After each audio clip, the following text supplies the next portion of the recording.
Élodie, est-ce que vous êtes utile, en tout cas, aux téléspectateurs de Paris Première? J'espère. Absolument. Tout à fait. Et c'est à vous. Je suis utile puisque je vais raconter mon week-end.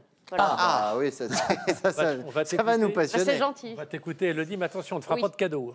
Oh, c'est pas grave, Noël est passé. Je vais vous raconter mon week-end, car Dieu sait que mes week-ends sont palpitants. Non, je plaisante, Dieu s'en fout royalement. Il est occupé à jouer au Jumanji avec les êtres humains. Mais avant ça, je dois répondre à un message reçu sur Facebook qui nous vient cette semaine de Joseph. Joseph qui m'écrit, je cite, « J'aime la revue de presse, mais vous m'énervez, pouvez-vous arrêter de rire ?» Question très largement posée. Alors, cher Joseph, ça fait 1 an que je ne peux plus monter sur scène à cause du Covid. Mon mari est au chômage pour la même raison. J'ai choisi la pire année du monde pour procéder à un achat immobilier et mettre au monde un enfant. Et tel que vous me voyez, j'ai une vilaine sciatique. Et pourtant, je continue à me marrer la gueule parce que j'ai choisi de voir la vie du bon côté. Alors, c'est pas un guignol qui porte le prénom d'un charpentier cocu dont la femme prétend être tombée enceinte par l'opération du Saint-Esprit qui va m'en empêcher. Alors, va donc chier, Joseph. Chier dans les champs de blé, ça fera des chocs à pic. J'ai essayé, ça marche. J'ai essayé. Quoi qu'il en soit, figurez-vous que ce week-end, j'étais en résidence artistique dans un théâtre, dans le but de mettre en scène un spectacle que je jouerai à la Saint-Glinglin. On salue bien évidemment tous les glinglins qui nous regardent, dont je m'étonne qu'ils ne vous aient pas encore écrit. J'étais en résidence, disais-je, dans le beau pays de Vendée, voilà, le pays de la Mogette et du chou, autant dire un havre de paix. T'aimes bien? Ah, j'adore. Alors là, c'est formidable. Ça, c'est son dessert. C'est validé, c'est validé. Ayant de la famille dans le coin, je suis passée la voir tout en respectant les gestes barrières et le couvre-feu et en éternuant directement dans du gel hydroalcoolique. Je passais une merveilleuse journée malgré eux en leur compagnie, quand soudain, quel suspense, juste après le repas, tandis que nous étions en flatulente digestion devant le journal de 13h de TF1 et que je m'étonnais du soudain rajeunissement de Jean-Pierre Pernaut, j'appris avec stupéfaction que le Sénat avait voté une loi visant l'âge du consentement sexuel à 13 ans. Et que Martine Boudinois du Loir-et-Cher fait la meilleure saucisse artisanale de France, mais nous y reviendrons plus tard. Le consentement sexuel à 13 ans, m'écriai-je intérieurement, car ne voulant pas réveiller ma belle-sœur qui dormait en bavant sur un coussin à l'effigie de Jérôme de Verdière. Oh, je l'embrasse. Quel goût. Ont-ils jamais eu 13 ans? Oui, bah pour les saloperies que tu ferais dessus. Sur Amazon.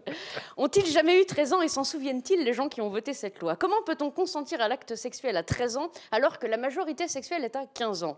Faut-il consentir à passer à l'acte 2 ans avant de passer à l'acte, comme les hommes quand on leur demande de réparer le robinet de la salle de bain?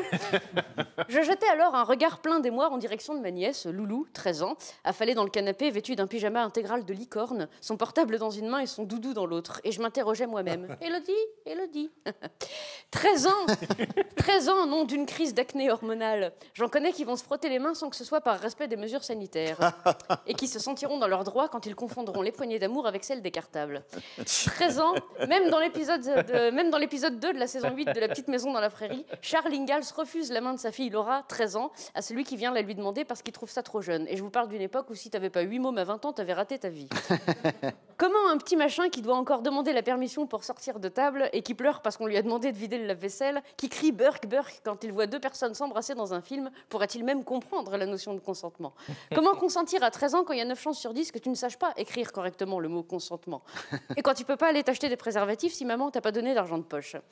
C'est alors que Bernard, un ami du frère de ma belle-sœur, s'écria, en réveillant ma belle-sœur qui cessa de baver sur l'oreiller à l'effigie de Jérôme de Verdière, il s'écria « Ah bah bravo, si ce serait pas malheureux, déjà qu'au jour d'aujourd'hui... » Autant vous dire qu'à ce moment-là de la phrase, je saignais déjà des oreilles. Déjà que les minettes de 13 ans se fringuent comme des traînées, maintenant elles pourront se faire sauter en boîte. Je lui envie de lui rétorquer qu'il faisait fausse route, puisqu'à 13 ans, on ne peut pas rentrer en boîte et qu'il ferait bien de fermer la sienne. Mais j'ai choisi une formulation plus à sa portée d'alcoolique inculte fini au Red Bull, à savoir le traditionnel « Ta gueule Bernard ». Celui-ci, ne s'en laissant pas démonter, se crut drôle en s'écriant « De toute façon, tant qu'il y a du poil, c'est légal !» Tant qu'il y a pelouse, il y a match. Je crois que nous avons Bernard, donc à votre droite. Il y a pelouse, il y a match. Bon, qui n'a jamais...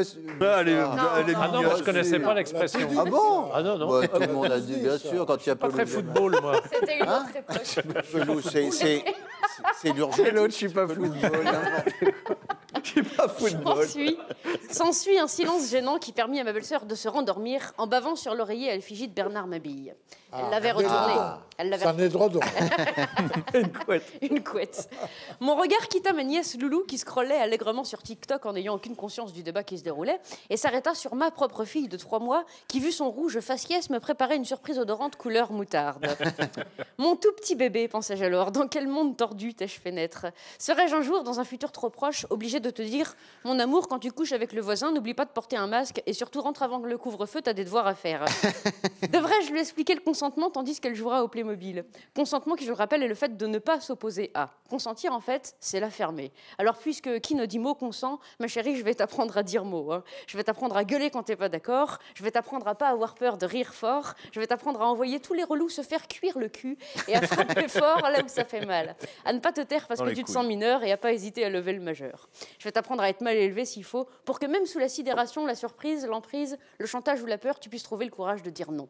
Puis nous irons ensemble dans le Loir-et-Cher voir Madame Boudinois qui fait les meilleures saucisses artisanales de France.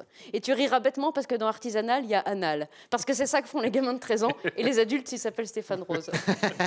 C'est vrai. En tout cas, si vous êtes directeur d'un collège, prenez soin de bien entretenir la cour de récré, puisqu'avec ces conneries, c'est là que se tiendront bientôt le salon du mariage.